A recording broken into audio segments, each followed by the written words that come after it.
বহু নিদর্শন আমাদের মাঝে আল্লাহ রাব্বুল ইজ্জত স্থাপন করেছেন। বান্দা ওই সমস্ত নিদর্শনগুলো দেখবে আর আমি মালিককে স্মরণ করবে। আল্লাহ কেন নিদর্শন দিলেন? অনেকগুলো কারণ।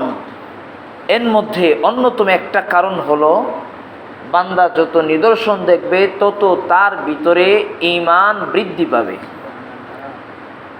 বান্দা যত নিদর্শন দেখবে তত তার ভিতরে ঈমানটা আরো বেড়ে যাবে। আল্লাহ পাকের নিদর্শনগুলো দেখবে, কেন দেখবে? বলে আল্লাহ পাকের নেয়ামতের শুকরিয়া বেশি বেশি পরিমাণে আদায় করবে। শুকরিয়া আদায়কারী বান্দা আল্লাহ পাক অনেক ভালোবাসেন, অনেক মোহাব্বত করেন। কোরআনে আল্লাহ রাব্বুল ইজ্জত ওয়াল জালাল এটা ইরশাদ করে দিয়েছেন, যে ব্যক্তি নিয়ামত পাওয়ার পরে শুকরিয়া আদায় না করে, আমি আল্লাহ ওই নিয়ামতটা ছিনায় নেই। শুধু ছিনা নিয়েই ক্ষান্ত থাকি না, বরং তার উপরে কঠিন আযাব বর্ষণ করি। নাউযুবিল্লাহ। আল্লাহ পাক আমাদেরকে নিদর্শনগুলো দিছেন। এক নাম্বার, ঈমান বৃদ্ধি পাবে। সেই নিদর্শনগুলো দেখে দেখে আমরা নিজেদের ভিতরে ঈমানকে বৃদ্ধি করব। আরেকটা কারণ হলো আল্লাহ পাকের নিয়ামতের শুকরিয়া আদায় করব। আল্লাহ পাক এত এত নিদর্শনগুলো দিছেন, এগুলো দেখে দেখে আমরা তার শুকরিয়া আদায় করব। আরেকটা কারণ হলো আল্লাহ পাক নিদর্শন যে দিছেন, এর মধ্যে অন্যতম একটা কারণ হলো এই নিদর্শনগুলো দেখে শিক্ষা গ্রহণ করব। এই কারণে, এই কয়েকটা কারণে আল্লাহ পাক আমাদের মাঝে এত নিদর্শন স্থাপন করেছেন। আল্লাহ রাব্বুল ইজ্জত ওয়াল জালাল বলেন, তোমরা আমার নিদর্শনগুলো দেখার জন্যে তোমরা দুনিয়াতে ছড়িয়ে ছিটিয়ে পড়ে যাও। কুল সিরু ফিল আরদ। আল্লাহ রাব্বুল ইজ্জত ওয়াল জালাল বলেন, নবী আপনি দুনিয়ার মানুষদেরকে বলে দেন, সিরু ফিল আরদ, তোমরা জমিনে ঘোরাফেরা করো, তোমরা জমিনে ভ্রমণ করো, তোমরা দেখো আমি আল্লাহ কত নিদর্শন তোমাদের মাঝে রেখেছি। আমি আল্লাহকে দেখা সম্ভব না, আমি আল্লাহকে এই চর্ম চক্ষু দ্বারা দেখতে পারবা না। মূসা আলাইহিস সালাম আল্লাহর কাছে বলছেন, মালিক আপনার সাথে এতদিন যাবৎ কথা বলছি, আপনাকে আমার দেখতে মনে চাচ্ছে। দুনিয়ার নিজাম হলো আল্লাহ পাক এই চর্ম চক্ষু দ্বারা কাউকে আল্লাহ পাক দেখাবেন না। এখন আল্লাহ তাআলা মূসা পয়গম্বরকে সরাসরি না করেন নেই, বলছেন ঠিক আছে তুমি তুর পাহাড়ে যাইবা। মূসা পয়গম্বর তুর পাহাড়ে গেলেন। যাওয়ার পরে এবার বলতেছেন, মূসা আলাইহিস সালামকে আল্লাহ পাক বলতেছেন, তুমি তোমার চক্ষুদয় বন্ধ করো। মূসা আলাইহিস সালাম চক্ষুদয় বন্ধ করলেন। আল্লাহ পাক তার তাজাল্লি, তার নূর এই তুর পাহাড়ে দিয়ে দিলেন। মূসা আলাইহিস সালাম সেই তাজাল্লির কারণে, আল্লাহ পাকের সেই তাজাল্লির কারণে জ্ঞান হারায় ফেললেন। জ্ঞান যখন ফিরল, মূসা পয়গম্বর আল্লাহর কাছে বললেন, মালিক আমি আর আপনাকে দেখতে চাই না, আমার আর দেখার শখ নেই।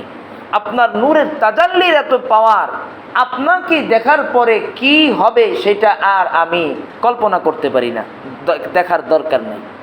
তো তার মানে এটাই, নবীরা আল্লাহকে দেখতে পারে নাই, বান্দাও আল্লাহকে দেখতে পারবে, উম্মতেরাও আল্লাহকে দেখতে পারবে না। আল্লাহকে দেখার মতো কোনো শক্তি এই পৃথিবীর কারণেই। সম্মানিত উপস্থিতি, তো আল্লাহ পাক আমাদের মাঝে নিদর্শনগুলো দিছেন, আমাদের নিজেদের মাঝে আল্লাহ পাক নিদর্শন দিয়ে দিছেন। ওয়াফি আনফুসিকুম আফালা তুবসিরুন। আল্লাহ রাব্বুল আলামিন বলেন, বান্দারা রে, তোমাদের মাঝে আমি আল্লাহ নিদর্শন দিয়ে দিয়েছি, তোমরা নিজেদের দিকে তাকাও। আমি আল্লাহ দুনিয়ার মাঝে কত নিদর্শন দিয়েছি, এগুলো সব আমার নিদর্শন। বান্দা তুমি আমার নিদর্শনগুলো দেখবা আর আমার শুকরিয়া আদায় করবা। বান্দা তুমি আমার নিদর্শনগুলো দেখবা, অন্তরে ঈমান বৃদ্ধি পাবে, বান্দা তুমি আমার নিদর্শনগুলো দেখবা, পূর্বেকার জাতি থেকে তোমরা বান্দা শিক্ষা গ্রহণ করবা। আমি আল্লাহ তোমাদের মাঝে এত এত নিদর্শন দিছি।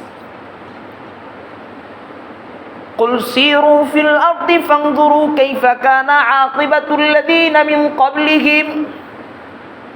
আল্লাহ রাব্বুল আলামিন বলেন, নবী আপনি দুনিয়ার মানুষদেরকে বলে দেন, সিরু ফিল আরদ, তোমরা দুনিয়ার জমিনে বিচরণ করো, ভ্রমণ করো, ঘুরো। ফানজুরু কাইফা কানা আকিবাতুল লাযিনা মিন ক্বাবলিহিম, কেন ঘুরবা জানো? আমি আল্লাহ একটা কারণ বলে দিলাম। ওই কারণটা হলো, পূর্বের অনেক জাতি আছে, তাদেরকে আমি আল্লাহ অনেক কিছু দিয়েছিলাম, অনেক নিদর্শন আমি আল্লাহ দিয়েছিলাম।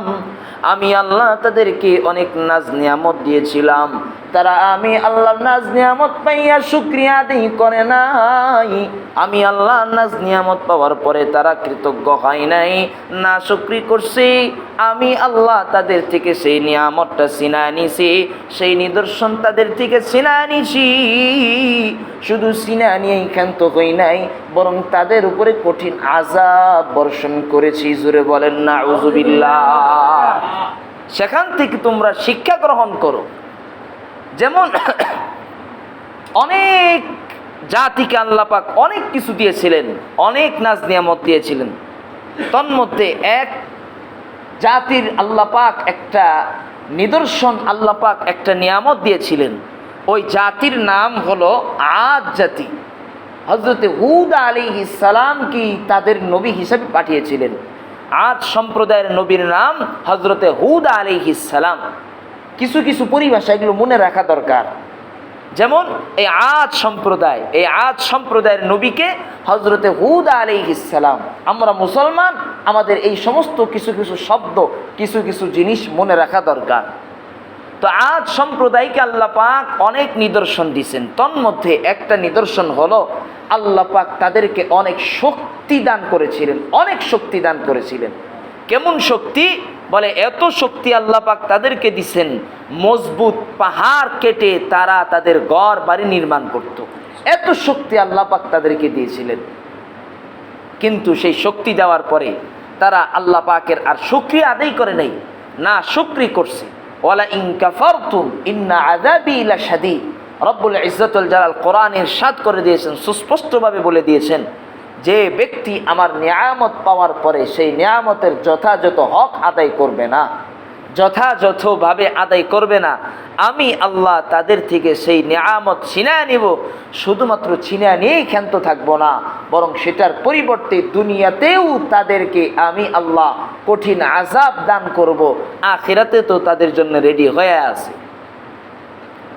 এই আদ সম্প্রদায় তারা দুনিয়ার মাঝে কিছু নিদর্শন স্থাপন করে গিয়েছিলেন, অনেক শক্তি সামর্থ্য আল্লাহ পাক তাদেরকে দিয়েছিলেন, কিন্তু আল্লাহ পাকের হুকুম মানত না। হুদ আলাইহিস সালামকে তারা মানত না, আল্লাহ পাককে রব বলে স্বীকার করতো না, হুদ আলাইহিস সালামকে নবী বলে স্বীকৃতি প্রদান করতো না। এই না শুকরি করার কারণে আল্লাহ পাক তাদেরকে ধ্বংস করে দিয়েছেন। জোরে বলি নাউযুবিল্লাহ। বান্দা তোমরা এগুলো ঘুরো আর এগুলো থেকে শিক্ষা গ্রহণ করো। হযরতে লূত আলাইহিস সালাম আল্লাহ পাকের একজন পয়গম্বর। হযরতে লূত আলাইহিস সালাম, এই লূত আলাইহিস সালাম আল্লাহ পাকের একজন নবী ছিলেন। এই লূত সম্প্রদায়ের উপর আল্লাহ পাক হযরতে লূত আলাইহিস সালামকে নবী হিসেবে পাঠাইছেন। লূত জাতির একটা বদ স্বভাব ছিল, বদ অভ্যাস ছিল। এই অভ্যাসটা খুবই মারাত্মক। কি অভ্যাস? যাকে আমরা বর্তমানে বলি ট্রান্সজেন্ডারবাদ, যাকে আমরা বলি ট্রান্সজেন্ডারবাদ, অর্থাৎ বাংলায় বলে সমকামিতা। তো এই দুষ্কৃতি, এই বিকৃত মেজাজের যে একটা চরিত্র, এই চরিত্র তারা গ্রহণ করেছিল, এই কর্মকাণ্ড তারা করত। লূত আলাইহিস সালাম তাদের সম্প্রদায়ের কথা তারা জানতেন।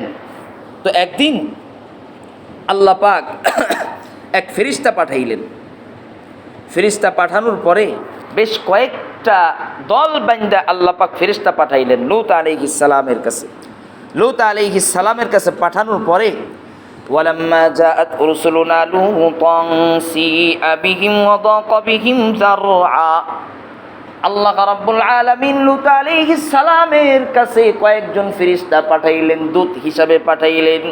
ওই ফেরেশতারা তাদের স্ব আকৃতিতে আসে নাই, বরং তারা মানব আকৃতিতে লূত আলাইহিস সালামের দরবারে আসলেন, লূত আলাইহিস সালামের কাছে আসলেন।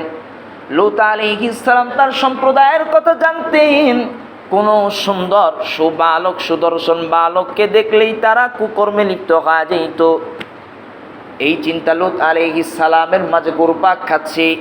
হায় হায়, না জানি আমার ঘরে মেহমান, এই মেহমানদের সাথে কি না কি করে। লূত আলাইহিস সালাম ভয় পেয়ে গেছেন। লূত আলাইহিস সালাম তার সম্প্রদায়কে বললেন, তার মেহমানদের ব্যাপারে ভয় পেয়ে গেলেন। লূত আলাইহিস সালাম তার সম্প্রদায়কে বললেন, ও আমার সম্প্রদায়, আমার মেয়ে, কোনো তাফসিরে আবার বলেন আমার কিছু মুসলিম মেয়ে আছে, মুসলিম মেয়েরা তোমাদের জন্য বৈধ, তোমরা তাদেরকে বিবাহ করে নাও, তোমরা তাদের সাথে বিবাহ করে এরপরে সহবাস করো, অতি করো। কিন্তু খবরদার, আমার ঘরে এই মেহমান আসছে, তাদের সাথে তোমরা কুকর্ম ঘটায়ও না। আমার ঘরে কিছু মেহমান আসছে, ফেরেশতারা সুন্দর সুদর্শন বালকের আকৃতিতে লূত আলাইহিস সালামের ঘরে মেহমান হয়েছেন। এটা আবার লূত আলাইহিস সালাম জানতেন না। তো এই লূত আলাইহিস সালামের এই সম্প্রদায়, লূত আলাইহিস সালামের ঘরে যেই ফেরেশতারা আসলেন মানব আকৃতিতে, লূত আলাইহিস সালামের স্ত্রী ছিলেন বড় খারাপ। লূত আলাইহিস সালামের স্ত্রী এই কাজে তাদেরকে অনেক সহযোগিতা করতেন। এই ঘরে এই সুদর্শন বালকরা যে আসছে, এই আসার খবর তার সম্প্রদায়কে দিয়ে দিছে। এখন তারা তো পাগল হয়ে গেছে।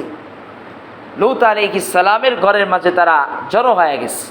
লূত আলাইহিস সালাম বললেন, হে আমার সম্প্রদায়, তোমরা শোনো, ওয়াদাকা বিহিম যারআ, এরা হলো আমার মেহমান, আর আমার মেহমানদের ব্যাপারে আমাকে তোমরা খাটো করিও না, অপমানিত করিও না, আমার মেহমানদের ব্যাপারে অপমানিত করিও না। আপনার ঘরে একটা মেহমান আসছেন, মেহমানের যথাযথ কদর যদি না করতে পারেন, নিজের কাছে কিন্তু একটা অপমানিত বোধ হয়, অপমান বোধ হয়। তো নবী উম্মতকে বললেন, আমার ঘরে মেহমান আসছে, আমার এই মেহমানদের সাথে তোমরা খারাপ আচরণ করে আমাকে লজ্জিত করিও না। তোমাদের জন্য আমার মেয়ে আছে, অথবা আমার মুসলিম কিছু মেয়ে আছে, তাদেরকে বিবাহ করো, তাদের সাথে তোমাদের শাহওয়াত পূরণ করো, খবরদার এরপরও আমার মেহমানদের সাথে তোমরা খারাপ কিছু করিও না। ওই লূত আলাইহিস সালামের সম্প্রদায়রা বলল, লূত পয়গম্বর, আপনি কি জানেন না আমরা কি চাই? আপনি তো জানেন আমরা কি চাই, আমাদের মূল উদ্দেশ্য কি, সেটা তো আপনি ভালো করেই জানেন। ওয়া ইন্নাকা লা তা'লামু মা নুরিদ, আপনি তো ভালো করেই জানেন আমাদের মূল মেসেজটা কি, আমাদের মূল বিষয়টা কি। এখন এই কর্মকাণ্ড ফেরেশতারা দেখতেছে, মানব আকৃতিতে ফেরেশতারা দেখতেছে। দেখার পরে ফেরেশতারা বলতেছে, লূত পয়গম্বর, খবরদার, আপনি চিন্তিত হবেন না, আপনি পেরেশানিত হবেন না, আপনার মনে কোনো টেনশনের কোনো কারণ নাই, আপনি টেনশন করবেন না। ওরা আপনার কাছে বিন্দু পরিমাণ পৌঁছতে পারবে না, ওরা আপনার কাছে খারাপ কোনো চিন্তা নিয়ে পৌঁছতে পারবে না।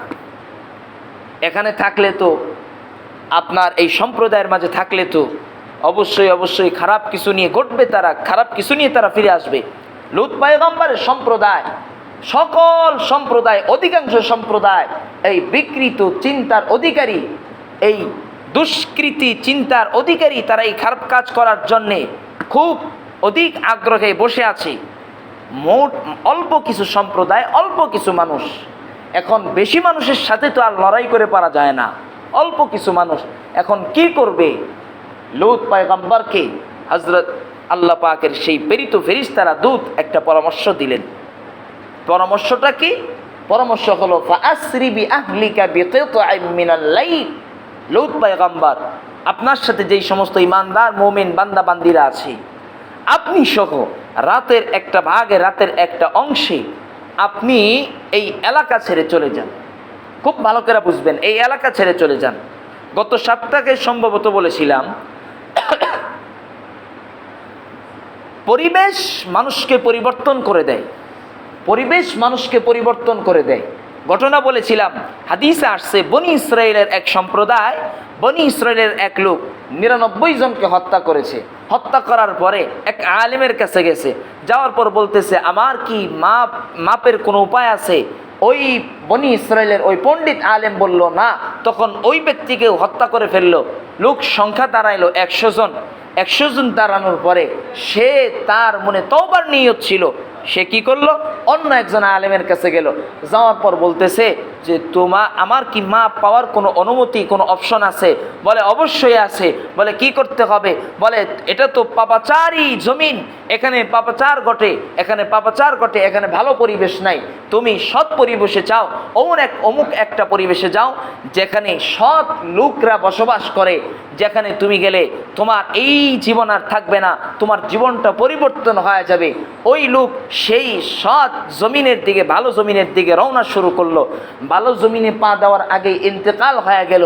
আযাবের ফেরেশতারা উপস্থিত হলো, রহমতের ফেরেশতারা উপস্থিত হলো। দুই দলের ফেরেশতা ঝগড়া লেগে গেল। এখন এক ফেরেশতা আসলো তাদেরকে সমাধা দিতে। সমাধা হলো, বলে ওই লোকের লাশটা যেখানে মারা গেছে এইখান থেকে তুমি পুণ্যময়ী যে ভূমিন, সেই ভূমিনের মাপ নির্ধারণ করো।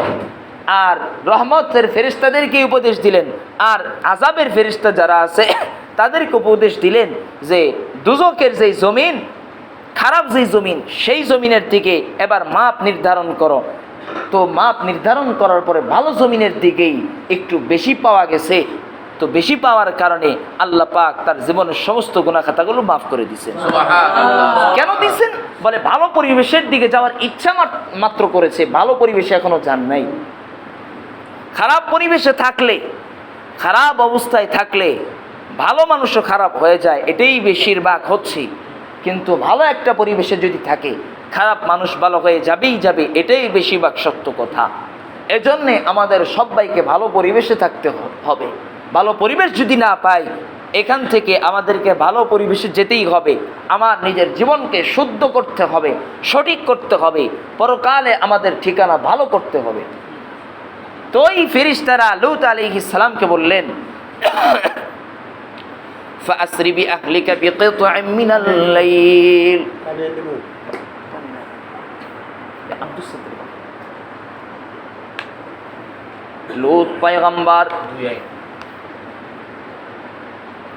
লূত পয়গম্বরকে বললেন فأسر بأهلك بقطع من الليل, আপনি এই খারাপ জমিন থেকে আপনার সাথী সঙ্গী যারা আছে, ভালো মন্দ যারা আছে, মুমিন বান্দা যারা আছে, তাদেরকে নিয়ে এই জমিন ত্যাগ করে ভিন্নত্রে চলে যান।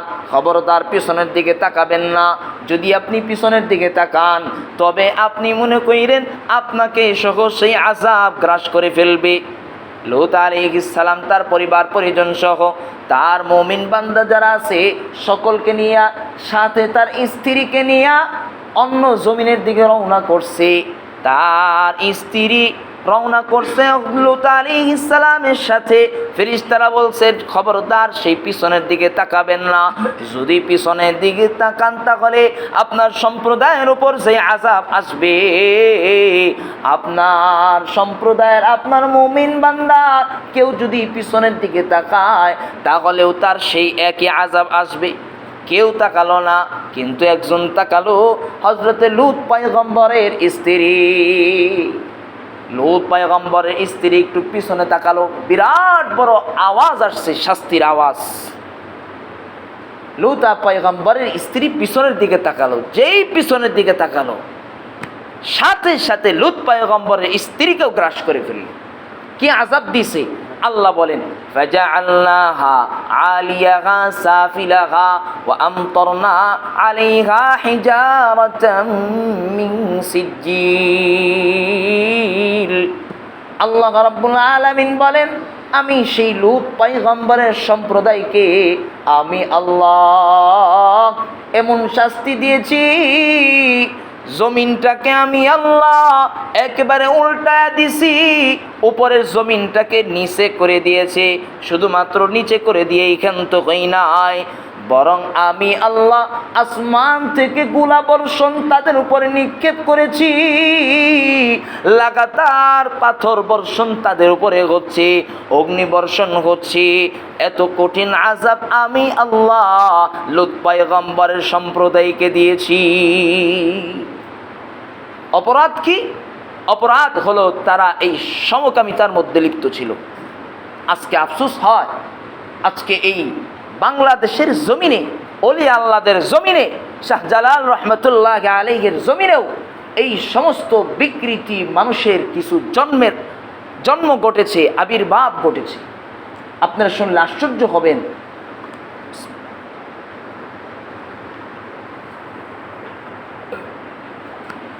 আমার এই সোনার বাংলায় যারা পরিচালনা করছে, আমার এই সোনার বাংলা যারা পরিচালনা করছে, তাদের মধ্যে অনেকেই এই বিকৃতি চিন্তার অধিকারী। বর্তমানেও আছে, পূর্বেও ছিল, পূর্বেও কথা বলেছি, আমি এখনো বলবো। এই দুষ্কৃতি চিন্তার অধিকারী তারা এই বিকৃত স্বভাবকে এই জমিনে বাস্তবায়ন করার জন্য উঠে পড়ে লেগে গেছে। শুধুমাত্র এই বর্তমান বাংলাদেশের জমিনে যারা পরিচালনা করছে তাদের মধ্যেই সীমাবদ্ধ নয়, বরং আমার এই বাংলাদেশের শিক্ষা ব্যবস্থার মধ্যেও অনেকেই বর্তমানেও লিপ্ত রয়েছে। এরাও এই বিকৃতি স্বভাবের, বিকৃতি মেজাজের অধিকারী। তারা এই সোনার বাংলার সিলেবাস প্রণয়ন করছে। যার চিন্তা খারাপ, যার মেজাজ খারাপ, সেই যদি এই সিলেবাসকে প্রণয়ন করে, আপনাদের কাছে প্রশ্ন, সেই সিলেবাস কি কখনো ভালো হবে? আওয়াজ করে বলেন, ভালো হবে? একবার তো বলেছিলাম, এই 5 না 8-এর সিলেবাসে, 8-এর ক্লাসে শরীফ শরীফার মতো গল্প ঢোকায়া দিছে। এই শরীফ শরীফার গল্পের মূল হাকিকত এটা মানুষ বুঝে না, খুব সূক্ষ্মভাবে শিক্ষা সিলেবাসের ভিতরে ঢোকায়া দিছে। উদ্দেশ্য সেই পশ্চিমা সংস্কৃতি এই বাংলার জমিনে বাস্তবায়ন করা।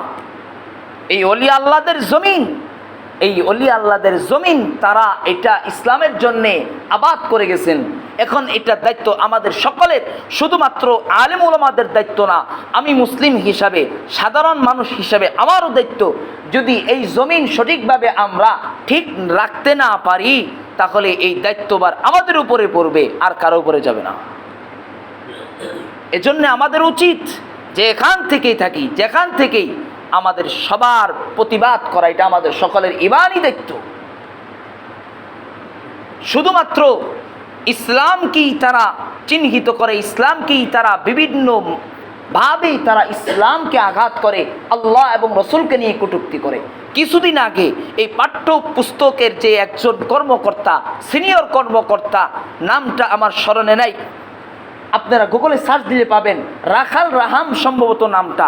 সে আল্লাহকে নিয়ে কটূক্তি করেছে, ফেসবুকের মাধ্যমে সে আল্লাহকে নিয়ে কটূক্তি করেছে।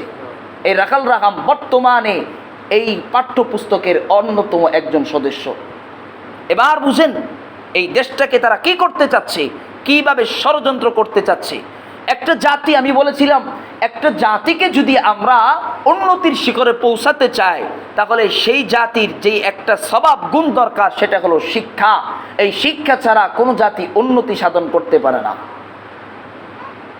আমি বলি নাই জাগতিক শিক্ষা আপনারা গ্রহণ করবেন, সেটা হারাম, আমি বলি নাই, আপনারা গ্রহণ করেন, কিন্তু খবরদার সেখানে ইসলামকে নিয়ে কটূক্তি হয়, আল্লাহকে নিয়ে কটূক্তি হয়, রসুলকে নিয়ে কটূক্তি হয়, এমন কোনো শিক্ষা যেন সেই সিলেবাসে না থাকে। আমাদের মেসেজ এটাই, আর কোনো কথা নেই। আজকে এই সারা বাংলাদেশে প্রতিবাদ হচ্ছে, বাইতুল মুকাররম সহ পুরা গোটা জেলায়, গোটা বাংলাদেশে প্রতিবাদ হচ্ছে। আমরাও প্রতিবাদ করি। আল্লাহ রসুল সাল্লাল্লাহু আলাইহি ওয়াসাল্লাম হাদিসে বলছেন, যখন কোনো অন্যায় কাজ দেখবা, ফাহিশা কাজ দেখবা, অশ্লীল কাজ দেখবা, তখন তোমরা যদি তোমাদের সামর্থ্য থাকে হাত দ্বারা প্রতিহত করো। যদি হাত দ্বারা প্রতিহত করার সক্ষমতা না থাকে, তাহলে জবান দ্বারা প্রতিহত করো। জবান দ্বারাও যদি তোমাদের প্রতিহত করার সক্ষমতা না থাকে, কমাস কম সর্বনিম্ন তোমরা ঈমান, তোমরা তোমাদের অন্তর দ্বারা ঘৃণা করো। ওয়াযালিকা আযআফুল ঈমান, এটাই হলো ঈমানের সর্বনিম্ন শাখা। আল্লাহ আমাদের সবাইকে সহি বুঝ দান করুন। তাহলে আমরা আলোচনা করছিলাম আল্লাহ পাক এই দুনিয়ার মাঝে অনেক নিদর্শন রেখে দিয়েছেন, সেই নিদর্শনগুলো ঘুরতে যাওয়া, ভ্রমণ করা নির্দেশ স্বয়ং আল্লাহই দিয়েছেন। এজন্যে আমাদের দুনিয়াতে একটু বিচরণ করা দরকার। জোরে বলেন ঠিক কিনা? আল্লাহ পাক তার এই জমিনকে বানানোর পরে জমিনটা নড়াচড়া শুরু করে দিছে, কম্পন শুরু করে দিছে। এই জমিন যদি কম্পন হয়, এবার আমি আপনাদেরকে বলি, বাসের মধ্যে অথবা কোনো যানবাহনে অথবা কোনো জায়গায় আপনি বসে আছেন, যদি লড়াচড়া করে আপনি ঠিক মতো স্থিরভাবে বসতে পারবেন? আওয়াজ করে বলেন, বসতে পারবেন? বসা সম্ভব না। আল্লাহ পাক এই জমিনকে বানানোর পরে কোনো কিছু দিয়া আল্লাহ পাক ট্যাগ দেন নেই। তো জমিনকে বানানোর পরে জমিন নড়াচড়া শুরু করে দিছে। এখন বান্দা কিভাবে বসবাস করবে? তখন আল্লাহ পাক এই জমিনকে স্থির করার জন্য আল্লাহ পাক তার অন্যতম একটা নিদর্শন পাহাড় আল্লাহ পাক গেড়ে দিয়েছেন। সুবহানাল্লাহ। আর একটু জোরে বলেন সুবহানাল্লাহ। ওয়াজআলনাল জিবালা আওতাদা। আল্লাহ রাব্বুল ইজ্জত ওয়াল জালাল বলেন, আমি আল্লাহ এই জমিনকে স্থির করার জন্যে আমি আল্লাহ পাহাড়কে প্যারাক স্বরূপ গেঁথে দিয়েছি। একটা লোহা যখন আপনি মারেন তখন সেটা শক্ত হয় কি হয় না? জোরে বলেন, শক্ত হয় কি হয় না? লোহা যখন ভিতরে এই জায়গায় মনে করেন এই জায়গায় লোহা আছে, লোহা পুরাটা দেখা যায় না, শুধুমাত্র মাথাটা দেখা যায়। একটা লোহা এক জায়গায় আপনি গাড়ছেন, গাড়ার পরে পুরাটা দেখা যায় না, শুধুমাত্র মাথা দেখা যায়। তো আল্লাহ পাক এই জমিনের মধ্যে পাহাড় নির্মাণ করেছেন, পাহাড় বানায়া দিছেন। শুধুমাত্র এই পাহাড়ের মাথা আল্লাহ পাক জমিনের উপরে দিছেন, ওই পাহাড়ের অনেক অনেক অনেক বড় অংশ আল্লাহ পাক জমিনের নিচে গেঁথে দিয়েছে। এজন্যে আল্লাহ পাক পাহাড়ের মাঝে বড় নিদর্শন রেখে দিয়েছেন। পাহাড়ের বিভিন্ন রং হয়, ওয়া মিনাল জিবালি জুদাদুম বিদু ওয়া হুমরুম মুখতালিফুন আলওয়ানুহা ওয়া গরাবিবু সুদ। আল্লাহ রাব্বুল আলামিন বলেন, আমি আল্লাহ পাহাড়ে বিভিন্ন রকমের গিরিপথ বানাইছি, বিভিন্ন রকমের গিরিপথ আমি আল্লাহ বানাইছি। পাহাড়ের রং আমি আল্লাহ বিভিন্ন রকমের বানাইছি। কোনো পাহাড় দেখবেন সাদা, কোনো পাহাড় দেখবেন লাল, কোনো পাহাড় দেখবেন কালো, আছে না নাই? পাহাড়ের মাঝে আল্লাহ পাক ঝর্ণা বানায়া দিয়েছেন। ঝর্ণা দেখতে কত সুন্দর এটা আমি বলে বোঝাতে পারবো না। যারা ভ্রমণে গেছেন, যারা ঝর্ণা দেখছেন, সেখানে যাওয়ার পরে মনটাই অন্যরকম হয়ে যায়, এক ধরনের প্রশান্তি অনুভব হয় কি হয় না? এজন্যই আল্লাহ বলছেন, কুল সিরু ফিল আরদ। মুমিন বান্দা, ও আমার বান্দারা, তোমরা জমিনে বিচরণ করো, তোমরা জমিনে ভ্রমণ করো। ভ্রমণ করবেন, ভ্রমণ করলে মনও ভালো থাকে, মন খারাপ থাকলে মন ভালো হয়ে যায়। আল্লাহ পাকের নিদর্শনগুলো দেখা হয়। আল্লাহ পাক এত এত সুন্দর সুন্দর নিদর্শন আল্লাহ পাক তার জমিনে দিয়েছেন। এই নিদর্শনগুলো দেখবেন আর চিন্তা করবেন আল্লাহ পাকের নিদর্শন কত সুন্দর, না জানি আল্লাহ কত সুন্দর। আমি গত ৩-৪ দিন ছিলাম, একটা সফরে ছিলাম, সিলেট সফরে গেলাম। তো হযরত শাহজালাল রহমতুল্লাহ আলাই, অন্যতম একজন ওলিয়ে কামেল মোকাম্মেল হযরত শাহজালাল রহমতুল্লাহ আলাই, সেই শাহজালাল রহমতুল্লাহ আলাইয়ের মাজারে অনেকেই ভ্রমণ করতে যায়, কিন্তু মূল ইতিহাস, মূল তথ্য কি সেটা অনেকেই জানে না। শুধুমাত্র শুনছে অনেক বড় ওলি তো ঘুরতে যায়, কিন্তু কেন, কি কারণে বা কি ওনার বাড়ি কোথায়, এগুলা কিন্তু আমরা জানি না। এই বাংলাদেশ একটা সময় হিন্দুত্ব রাজ্য ছিল, হিন্দুরা শাসন করত। সিলেটে এক রাজা ছিলেন, তার নাম ছিল রাজা গৌর গোবিন্দ। নাম কি? রাজা গৌর গোবিন্দ সিলেটের শাসনকর্তার নাম। সে ছিল হিন্দু। গোটা সিলেট জুড়ে পুরা সমাজ ছিল হিন্দু, মাত্র 13টি পরিবার ছিল মুসলিম পরিবার। ওই হিন্দু রাজ্যের, ওই হিন্দু সমাজের এরকম নিয়ম ছিল, প্রকাশ্যে কেউ ইবাদত করতে পারবে না, এমন একটা পরিস্থিতি গেছে। তো ওই হিন্দু পরিবারের একজন সর্দার ছিল গাজী শাহ বুরহান উদ্দিন রহমতুল্লাহ আলাই। বর্তমানে সিলেটের তার মাজার রয়েছে। গাজী বুরহানুদ্দিন রহমতুল্লাহ আলাই। তো উনি ওনার সন্তান হয় না, সন্তান না হওয়ার কারণে উনি বিরাট পেরেশান। দেখবেন যাদের সন্তান হয় না এরা কিন্তু অনেক পেরেশান। তো সন্তান হয় না এর কিন্তু একটা আমলও বলে দিছি, আল্লাহ পাকের কাছে চাইতে হবে। যাই হোক, এটা ভিন্ন কথা, বললে সময় থাকবে না, অনেক সময়ের দরকার। তো বুরহানুদ্দিন রহমতুল্লাহ আলাই উনি ওনার সন্তান হয় না, তো মান্যত করছে যদি সন্তান হয় তাহলে আমি একটা গরু কুরবানি দিব। যেখানে ইবাদত করাই বড় কঠিন সেখানে তিনি গরু কুরবানি দিবে। আর হিন্দুদের কাছে এই গরু কিন্তু মা বড় সম্মানিত একটা জিনিস, তারা গরু কুরবানি দেখতে পারে না। এই ভারতের সাম্রাজ্যে আজও মুসলিমরা যখন গরু জবাই করে তখন হিন্দু সম্প্রদায়েরা ওই মুসলিম যুবককে যারা জবাই করে তাদেরকে হত্যা পর্যন্ত করে ফেলে। তো বুরহানুদ্দিন রহমতুল্লাহ আলাই ওনার সন্তান হয়েছে, ওনার সন্তান হওয়ার পরে উনি একটা গরু জবাই দিয়েছেন, আকিকা করছেন। আকিকা করার পরে এই গরুকে গোশতকে ভাগ করছেন, 13টি পরিবারের মাঝে বন্টন করে দিয়েছেন। একটা কাক আইসা একটা গোশতের টুকরা নিয়া গৌর গোবিন্দের রাজ্যে নিক্ষেপ করেছে। এখন গৌর গোবিন্দ দেখার পরে চিন্তা করতেছে, হায় হায় আমাদের মাকে এইভাবে কে কে টুকরা টুকরা করে ফেললো। এখন তারা বুঝে ফেললো এটা তো কোনো হিন্দুদের কাজ হতে পারে না, সনাতনী ধর্মের কাজ হতে পারে না, এটা নিশ্চয়ই মুসলিমদের কাজ হবে। হজরত বুরহানুদ্দিন রহমতুল্লাহ আলাই ওনাকে ডাকলেন, ডাকার পরে ওনার স্ত্রীকেও ডাকলেন এবং ওনার যে সন্তানের কারণে আকিকা দিয়েছেন সেই সন্তানকেও ডাকলেন। ডাকার পরে বুরহানুদ্দিন রহমতুল্লাহ আলাই ডান হাত কর্তন করে ফেললেন আর তার সন্তানকে বলি দিলেন। এবং এই কর্মকাণ্ড দেখে তার স্ত্রী সেখানেই হার্ট ফেল করে মারা গেলেন। হযরত বুরহানুদ্দিন রহমতুল্লাহ আলাই এবার উনি চিন্তা করলেন, আমার পরিবার নাই, 13টি পরিবার যে ছিল তাদেরকেও সেই রাজা গৌর গোবিন্দ হত্যা করে ফেলেছে। এবার তিনি চিন্তা করলেন কোথায় আমি থাকবো।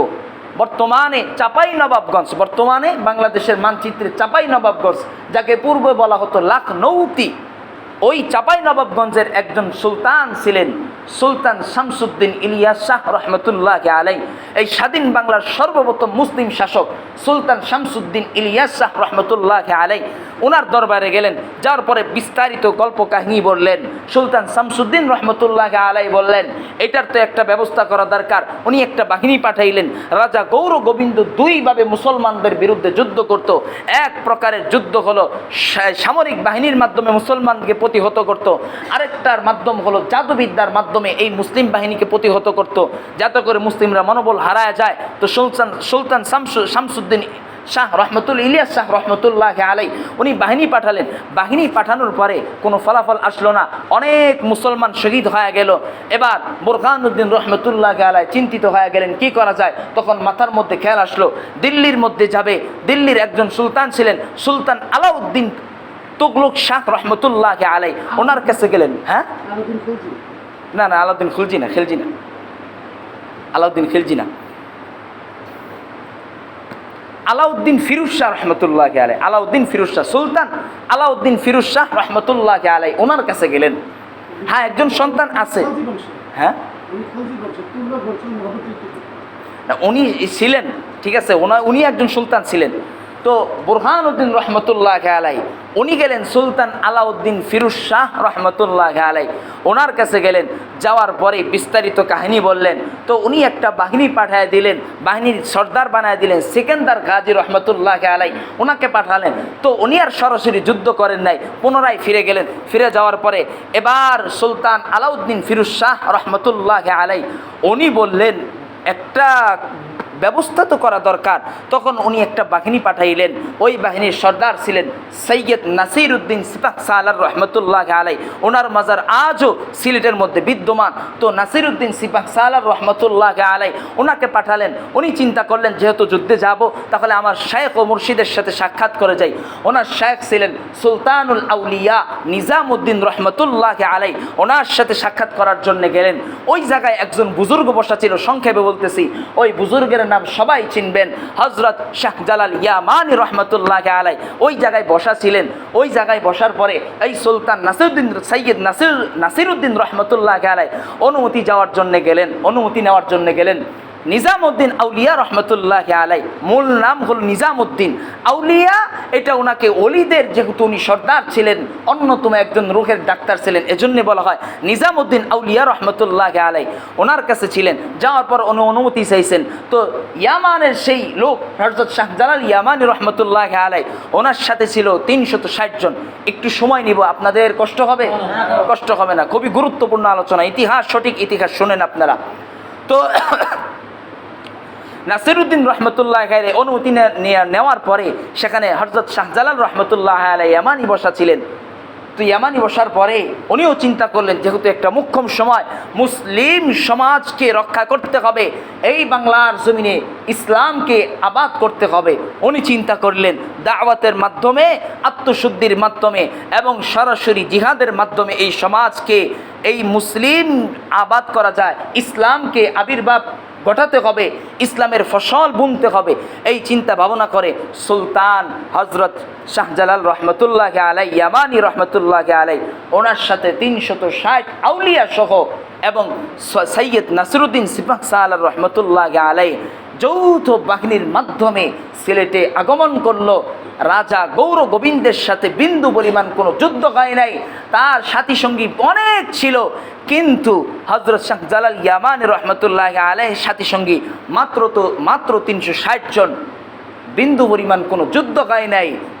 সেই সন্ধ্যা রাত্রিবেলায় এই রাজা গৌর গোবিন্দ তার সাথী সহকারে এই সিলেটের জমিন থেকে পালাতে বাধ্য হয়েছে।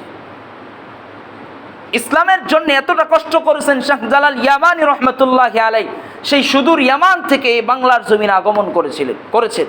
কিন্তু আজ বড় আফসোস হয়, উনি তো একজন স্বীকৃত বুজুর্গ, আমাদের সবাইকে তার সম্মান করতে হবে বুজুর্গ হিসাবে। আমিও সম্মান করি, আমিও তাকে মানি, স্বীকৃত ওলি ছিলেন।